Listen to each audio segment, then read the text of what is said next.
아가서 1장 5절에서 8절까지 하겠습니다. 아가서 1장 5절로 8절 하겠습니다.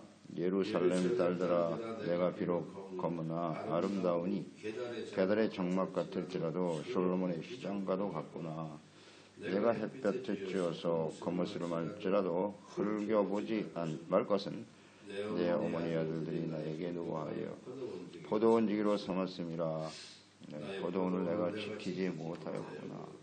내 마음으로 사랑하는 자야, 내가 양치는 곳과 정오에 쉬는 곳을 내게 말하라. 내가 내 친구의 양떼 곁에서 어찌 얼굴을 가린 자 같이 되랴.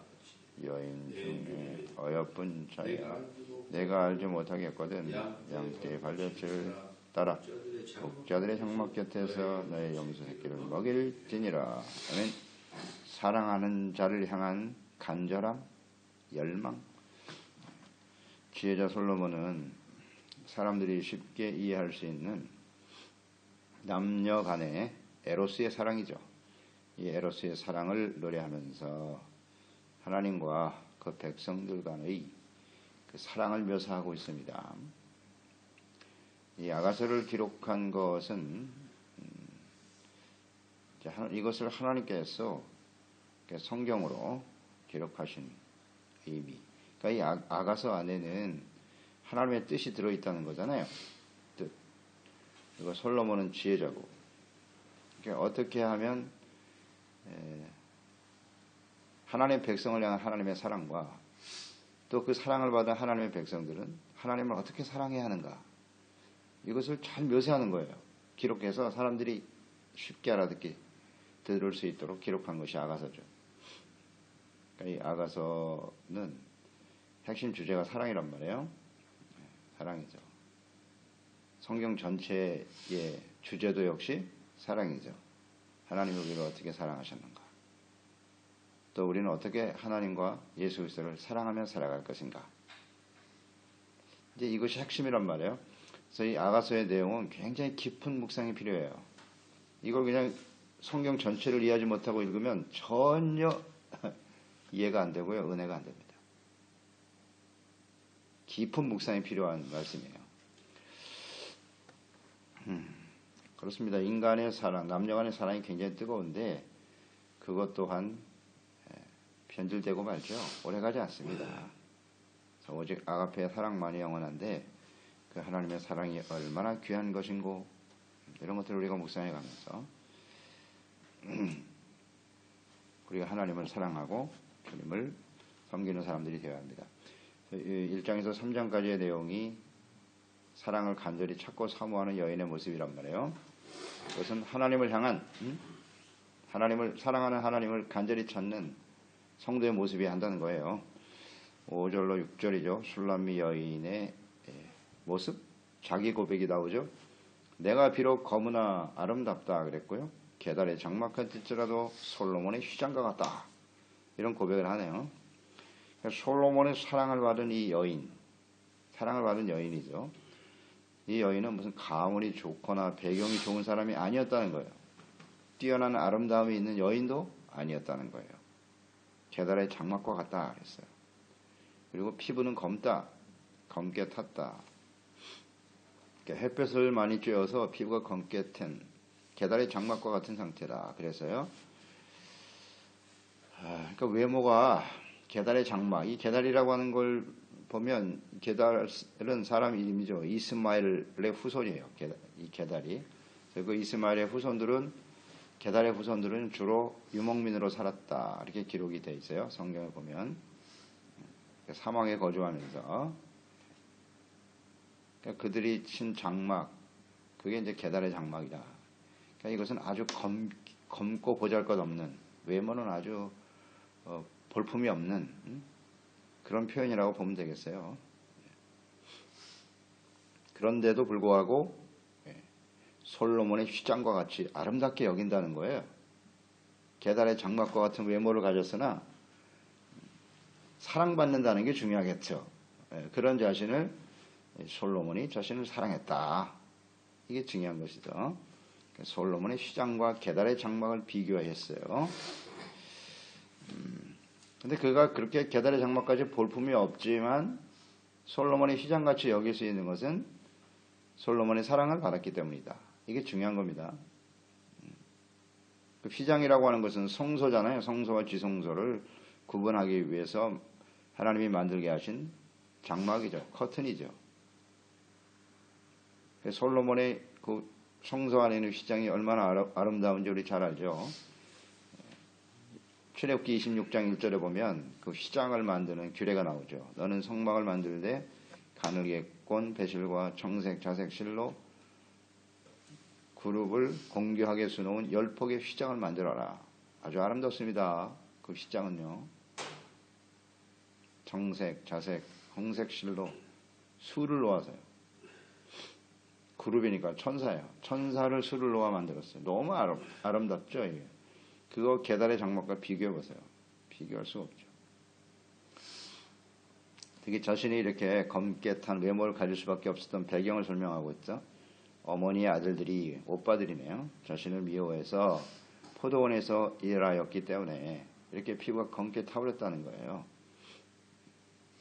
자신은, 이 여인은 낮고 천해요. 보잘것없는 여인인데 솔로몬의 사랑을 받고 있기 때문에 게달의 장막과 같은 외모가 있지만 솔로몬의 휘장처럼 아름답다. 이것은 마치 구원받은 우리의 모습, 이전의 우리의 모습과 구원받은 우리의 모습을 잘 보여주고 있는 거 아니겠어요?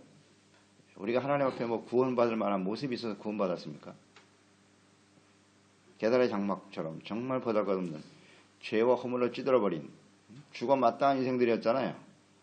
그런데 하나님께서 하나님의 그 아들을 십자가에 내어 주시기까지 우리를 사랑하시고 그 보혈로 씻어서 깨끗하고 아름다운 모습으로 변화시켜 주셨잖아요.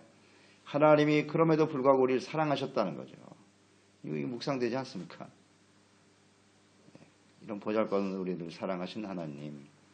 에베소서 2장 3절로 6절에 묵상되죠. 전에는 우리도 다 그 가운데 우리 육체의 욕심을 따라 지내며 육체와 마음이 원하는 것을 하여 다른 이들과 같이 본질상 진노의 자녀였었다. 그런데 긍휼이 풍성하신 하나님이 우리를 사랑하신 그 큰 사랑을 인하여 허물로 죽었던 우리를 그리스도와 함께 살려주셨고 또 함께 일으키사 그리스도 예수 안에서 함께 하늘에 앉히시니. 아멘. 얼마나 감사한지요. 우리가 뭘 하나님 앞에 내세울 게 아무것도 없어요. 우리는요. 그런데 하나님이 우리를 사랑하셨잖아요. 그 사랑을 받으니까 게달 아래의 장막과 같이 보잘것없는 인생이 하나님의 사랑받는 성소의 아름다운 휘장의 모습으로 바뀌었다. 그러니까 이런 정체성이 바뀌는 거예요. 자화상이 바뀌는 거예요. 예수 믿고 구원받은 사람은 더 이상 열등감도 없어요. 열등한 존재죠. 게달의 장막처럼 뭐 하나 내세울 게 없는.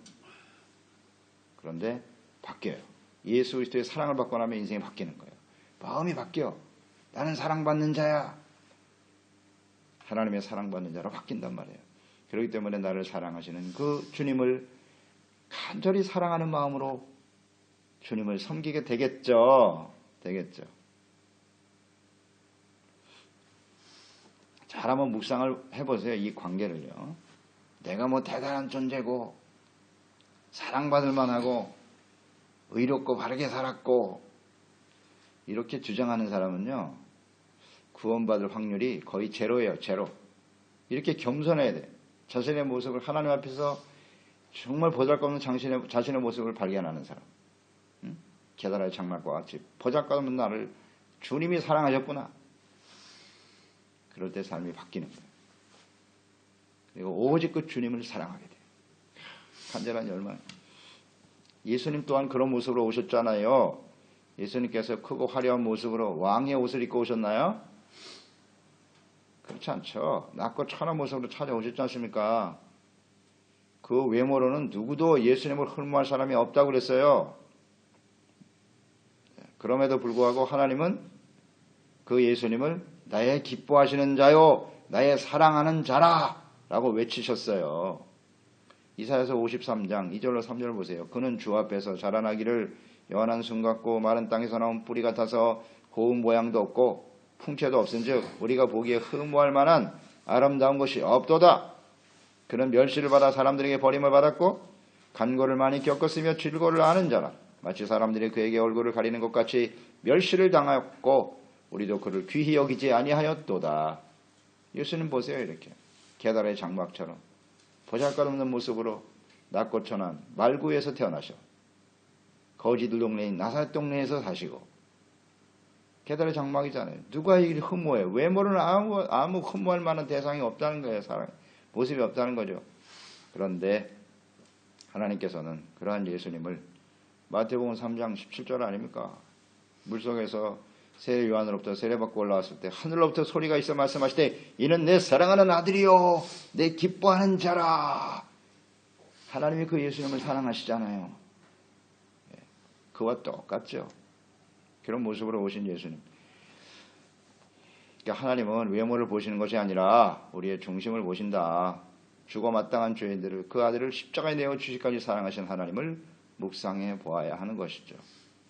그러니까 우리는 겉사람보다는 속사람이 아름다운 사람이 돼야 되는 거죠.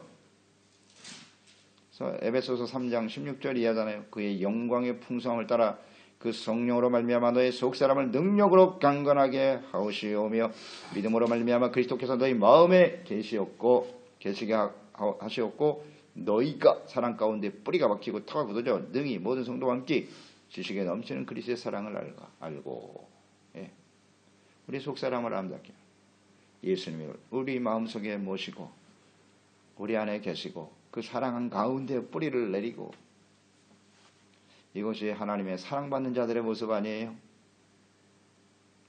묵상을 해보세요. 우리가 외모 겉으로는 자랑하고 내세울 게 없을 수도 있어요. 뭐 세상에서 출세한 사람도 아니고 사람들이 알아주는 사람도 아니고 그러나 우리가 하나님의 사랑받는 자라는 것 하나 가지고 그 하나만으로도 우리는 하나님께 감사하고 찬양하고 열등할 수 있으나 열등감은 없어야 돼요. 그게 진정한 그리스도인이 하나님의 사랑받는 자들의 모습 아닌가요? 그런데 그 열등감에 사로잡혀가지고 나는 왜 이렇게밖에 살 수 없나? 사람들과 비교하고 하나님의 사랑받는 자는 절대 그런 게 없어요. 이게 성도 아닌가요? 진정한 성도 아니에요? 그 사랑으로 만족하고 감사하고 찬양해야죠. 사람들이 뭐라고 하면 어때요? 외모가, 겉모습이 상관없어요. 하나님이 나를 사랑하시잖아요. 그러니까 이런 마음을 가지고 살게 돼요. 얼마나 감사한지. 속사람이 아름답게 만들어가는데 더 힘써야 되는 거죠. 7절로 이어지죠. 내 마음으로 사랑하는 자야 내가 양치는 곳과 정오에 쉬게 하는 곳을 내게 말하라. 내가 내 친구의 양떼 곁에서 어찌 얼굴을 가린 자같이 되랴. 자, 이 말씀은 내 마음으로 사랑하는 자요. 사랑하는 자에 대한 고백이죠. 나에게 좀 당신이 있는 곳을 알려달라는 거예요. 양떼, 당신이 양떼를 어디서 먹이는지 또 한낮에는 어디서 쉬게 되는지 왜 내가 이리저리 헤매며 양떼 가운데 그를 찾게 하시나요? 라고 하는 고백이에요. 내가 당신을 만나고 싶다는 거죠. 사랑받는 그대를 찾고자 하는 간절한 모습. 이것이 7절이죠. 어디서 양떼를 먹이는지 내가 찾아가고자 하는 간절한 열망이 있잖아요. 그러니까 사랑하는 솔로몬을 찾고자 하는 마음이죠. 내 마음으로 사랑하는 자야. 내가 하나님을 그 솔로몬의 사랑을 받았으니까 너무너무 사랑하는 거예요. 이게 바로 주님을 향한 하나님을 향한 우리의 마음이어야 돼요. 이 술람미 여인의 마음이 주님의 사랑받은 자들의 사랑하는 마음. 그러니까 간절히 사모함이 있잖아요. 만나고자 하는 사모함. 어디에 있는지 내가 만나고 싶다고 가르쳐달라고. 그러니까 이 사랑하는 자를 만나기 위해서 사모하고 가만히 있는 게 아니에요. 그 양을 치는 곳을 찾아가기 위해서. 그것이 어디인지 사람들에게 묻고 있는 거예요. 어디에 있는지. 사랑하는 자를 만나기 위해서 간절히 찾아 나서고 있다. 양떼. 솔로몬은 목자고 그 당시 왕이잖아요. 왕. 응?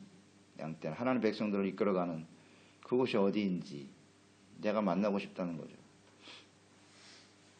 우리는 선한 목자이신 예수님, 그 예수님을 만나고자 하는 간절한 열망이 있어야 돼요. 그 양떼를 따라간다. 뭐 이렇게 묵상이 되네요. 선한 목자이신 예수님, 또 예수 그리스도의 인도하심을 따라 살아가는 양떼들이 모인 곳이 교회죠. 그 모임과 성도들을 귀하게 여기고 그들과의 만남과 교제를 소중하게 여기고 그들을 쫓아서 우리의 선한 목자이신 예수를 만나고자 하는 간절한 열망, 이런 모습을 묵상할 수 있잖아요. 네. 자, 우리는 우리를 사랑하시는 예수 그리스도와 하나님을 만나고자 하는 간절한 열망이 있나요? 찾아 나서고 있습니까? 생각으로만 있으면 안 되고요. 찾아 나서야죠. 우리가 예수님을 어디서 만나겠어요? 하나님의 말씀 속에서 만나는 거고, 예배를 통해서 만나는 것이고, 기도를 통해서 사랑하는 주님을 만날 수 있겠죠? 이 여인처럼 찾아 헤맬 필요가 없어요, 우리는. 그럼에도 불구하고 찾지 않잖아요. 이 여인과 우리의 모습을 잘 비교해서 묵상해 보세요. 또 왜 찾지 않을까요? 예배 드리는 곳이, 또 하나님의 말씀을 묵상하는 것이, 기도하는 것이 사랑하시는 하나님과의 교제와 만남이거든요. 그 이외에 다른 방법이 있나요? 없어요. 근데 사모하는 마음이 전혀 없다. 전혀 없어요. 왜 그래요? 사랑이 없으니까요. 사랑이 동기되지 않거든요. 하나님의 나 같은 사람을 사랑하시는. 근데 우리는 신앙생활을 하다 보면 자꾸 착각 속에 빠지는 게 뭐냐면, 내가 사랑받을 만한 사람이라고 자꾸 착각해요. 내가 의롭고 바르고 하나님의 사랑받을 만하기 때문에. 그렇지 않아요. 잊지 말아야 돼요. 우린 계달에 장막만다도 못한 인생들이었어요. 죽어 마땅한 인생들을 사랑하신 거라고요. 왜 그 사랑을 자꾸 잊어버리죠? 이 여인은 잊지 않고 있잖아요. 나는 그런 사람이야. 얼굴은 시커멓고 외모 아무것도 잘할 것이 없어. 그런데 하나님이 나를 사랑하시잖아요. 그 사랑이 너무 감격스러운 거예요. 너무 소중하게 느껴지는 거죠. 다른 사람은 나를 다 무시하고 멸시하지만 하나님은 나를 사랑하시고 나를 아름답다고 하시고, 이게 얼마나 감격스러운 일입니까? 그러니까 그 사랑하는 자를 갈망할 수밖에 없지 않습니까? 이 아가서가 우리에게 정말 엄청난 영적인 깨달음을 주네요. 사랑이 없어요. 간절함이 없어요. 주님을 만나고자 하는 간절함이 점점 사라져요. 예배와 기도는 형식이 되고 말이죠. 말씀 묵상 시간 있으면 하고, 바쁘고 시간 없으면 못하고, 이렇게 흘러가잖아요. 간절함이 없어요. 열망이 사라졌어요. 만나고자 하는 주님을. 사랑이 없으니까요. 그래서 에베소 교회 마지막 때 교회를 향해서 주님이 외치시는 거예요. 네가 처음 사랑을 잃어버렸구나. 네가 처음에는 나를 사랑해서 그냥 예배 때마다 찾아 나와서 나를 사모하는 거 내가 알아. 그 말씀을 듣기 위해서 그냥 밥을 먹고 뭐 하는 것보다 맨날 말씀 묵상하고 네가 찾았지. 나를 알고자 하는 간절한 열망이 있었지. 내가 처음에는 그렇게 간절히 기도하고 그런 모습이 지금은 없구나. 그런 말씀이에요. 사랑을 잃어버렸다. 예배는 형식이 되어버렸고, 나를 위해서 그냥 몸들이고 시간 들여 그렇게 헌신했던 너의 아름다운 모습이 지금은 없구나. 그런 주님의 마음 아니에요? 술람의 여인과 한번 비교해서 묵상해보세요. 간절하잖아요. 어디 계십니까? 내가 그 사랑하는 자를 만나고 싶습니다. 8절 여인 중에 어여쁜 자야. 그 간절히 찾는 모습을 보고 주변에 있는 사람들이 가르쳐주는 거예요. 내가 알지 못하겠거든. 양떼의 발자취를 따라 목자들의 장막 곁에서 너의 염소 새끼를 먹일때니라. 여인 중에 어여쁜 자야 그랬어요. 모든 사람이 인정해. 사랑받는 자고.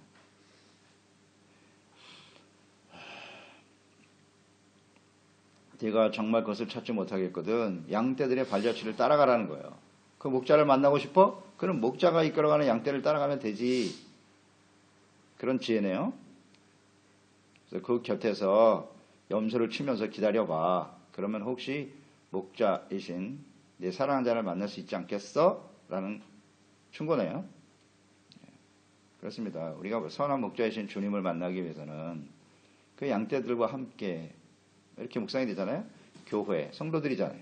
그 성도들과 함께 있어야 돼요. 그리스도의 몸된 교회 안에 있어야 되고 하나님 말씀 안에 있어야 되고 다른 데서 찾아 헤매지 말고 말씀 안에서, 교회 안에서 예배하며 주님을 섬기는 자리에 있을 때 만나게 된다는 거죠. 당연하죠. 그리고 그 양떼들의 발자취를 따라가라. 하나님을 경외하고 섬기고 주님을 사랑하는 사람들, 양떼, 그런 믿음의 선배들, 믿음의 선진들, 좋은 믿음의 사람들, 선한 목자이신 주님을 따르는 사람들과 함께 가라는 거예요. 그들의 발자취를 따라가. 그러면 주님을 만날 거야. 지혜로운 사람들과 함께 있어야죠. 그래서 고린도전서 11장 1절에 사도 바울이 고백하잖아요. 내가 그리스도를 본받는 자 된 것처럼 너희는 나를 본받는 자가 되라. 나의 발자취를 따라오라는 거예요. 그래서 성경을 묵상하는 거예요. 성경은 믿음의 사람들의 이야기잖아요. 그리고 하나님과 믿음을 저버린 그런 사람들은 어떻게 되는지 간단해요. 우리가 어떤 발자취를 따를 것인가? 하나님을 경외하고 주님의 말씀을 듣고 순종하며 의의 길을 가는 사람을 따라갈 것인가? 아니면 그것을 버리고 불순종하면서 죄악된 길을 가는 사람을 따라갈 것인가? 양떼는요, 주님을 따르는 사람들이에요. 시편 23편의 고백이잖아요. 여호와는 나의 목자시다. 나는 부족함이 없어. 줄만한 물가로 푸른 초장으로 인도하시고 하나님 반드시 자기의 이름을 위하여 의의 길로 인도하시는도다. 선한 목자신 하나님을 따르는 그 양떼의 길은 언제나 의의 길이에요. 의의 길이잖아요. 그래서 그 길을 쭉 따라가면 주님을 만난다. 이게 성경과 그냥 통하잖아요. 나를 간절히 찾고 찾는 자가 나를 만나리라. 주님의 말씀을 따라가야죠. 믿음의 사람, 지혜로운 사람과 함께 있어야죠. 그럴 때 우리는 그 주님을 만나게 될 것입니다. 이것을 정말 간절히 사모해야 돼요. 사모해야 돼. 그게 동기가 뭐냐? 사랑이죠. 사랑으로 사랑의 주님을 만나고자 하는 간절한 열망이 매일매일 우리의 삶 속에 이루어지게 하소서. 천국 가는 그날까지 계속해야죠. 그 주님을 만나야 되니까 천국에서. 그렇지 않나요? 우리 인생 여정은 이렇게 주님을 따라가는 거예요. 그 발자취를 따라가다가 천국에서 나의 사랑하는 사모하는 그 주님을 만나는 거죠. 계속돼야죠. 그러니까. 기도하겠습니다. 하나님 아버지, 아가서 말씀 묵상하면서 우리가 정말 보잘것없는 인생이죠. 죽어 마땅한 인생이고 겉으로 자랑할 만한 것 아무것도 없어요. 내세울 것도 없고 그런 저희들 하나님께서 너무너무 사랑하셔서요. 독생자 예수 그리스도의 그 십자가의 보혈로 우리를 깨끗하게 씻어주시고 죄악으로 찌들어버린 검고 보기 흉한 우리의 모습, 죄악으로 시커멓게 타버린 우리의 모습을 주님의 보혈로 깨끗하게 닦아서 솔로몬의 시장과 같이 성수의 시장과 같이 아름다운 모습으로 변화시켜 주신 하나님의 놀라우신 은혜와 사랑을 감사드리고 찬양드리옵나이다. 이런 엄청난 사랑을 받은 저희들이 자신의 몸을 내어 주시기까지 우리를 사랑하신 주님을 사랑하지 않을 수가 있나요? 그 주님을 정말 사랑하는 마음으로 그 사랑하는 주님을 찾아 헤매는 것과 같이 간절한 열망을 가지고 말씀과 기도와 예배를 통해서 주님을 따르게 도와주시고 믿음의 선진들이 의의 길을 따라 주님의 순종의 삶을 살았던 것처럼 우리도 그 믿음과 의의 길을 따라 주님을 만날 수 있는 우리 사랑하는 영광스러운 주님을 만날 그날까지 끊임없이 주님의 길을 그 주님의 발자취를 따라갈 수 있는 지혜로운 종들이 되게 하여 주시옵소서. 예수님의 이름으로 기도드리옵나이다. 아멘. 아가서 1장 5절에서 8절